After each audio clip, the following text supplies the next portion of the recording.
இங்க பாருங்களேன், குழந்தைங்க விளையாடுறதுக்கான மினியேச்சர் கிளே ஐட்டம். ஆக்சுவலா இது வந்து பாத்தீங்கன்னா ஒரு கிச்சன் செட்டு. நம்ம அந்த காலத்துலலாம் யூஸ் பண்ண விறகடுப்பு, அதுக்கு மேல வந்து தோசை கல்லு. ஸோ இந்த மாதிரி தோசை கல் வந்து வச்சிருக்காங்க. ஹைலைட் என்ன அப்படின்னா இந்த மாதிரி அம்மி எவ்வளோ கியூட்டா பண்ணியிருக்காங்கன்னு பாருங்களேன். அந்த அம்மியை வந்து அம்மி மட்டும் கிடையாதுங்க, இங்க பாருங்களேன்.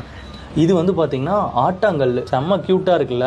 ஆட்டாங்கல் மட்டும் இல்ல, இங்க பாருங்க குடம் இருக்கு. இது எல்லாமே கிளே ப்ராடக்ட், கிளேலயே பண்ணதுதான். ஸோ இது வந்து பாத்தீங்க அப்படின்னா கியூட்டா ஒரு குடம் அண்ட் வந்து வடை சட்டி அண்ட் வந்து ஒரு டம்ளர், இந்த மாதிரி நிறைய விஷயங்கள் வந்து இருக்கு. ஸோ இது கம்ப்ளீட்டா பாத்தீங்க அப்படின்னா 550 rupees வருது. அண்ட் இப்படி இந்த பக்கம் பாத்தீங்க அப்படின்னா இது வந்து டெரகோட்டால பண்ணது. உண்மையாலுமே இங்கெல்லாம் விறகுலாம் வச்சு பத்த வச்சு வந்து சமைக்கலாம், குட்டியா ஒரு சமையலே வந்து நடத்தலாம். இந்த டெரகோட்டால வாங்குனீங்க அப்படின்னா. நீங்க அந்த காலத்து விளக்கு பாத்திருக்கீங்களா? பார்க்கல அப்படின்னா பாத்துக்கோங்க. இதெல்லாம் வந்து அந்த காலத்துல யூஸ் பண்ண விளக்கு. ஸோ இது வந்து நம்ம வீட்டில் நம்ம எப்படி வந்து ஹேங் பண்ணிக்கலாம். அண்ட் கீழே இந்த கேப் இருக்கு இல்லையா, இதுல வந்து நீட்டா ஒரு விளக்கு வச்சிட்டோம் அப்படின்னா அந்த வெளிச்சம் இந்த கேப் வழியா வரும். ஸோ கரண்ட் இல்லாத டைம்லலாம் இதை யூஸ் பண்ணோம் அப்படின்னா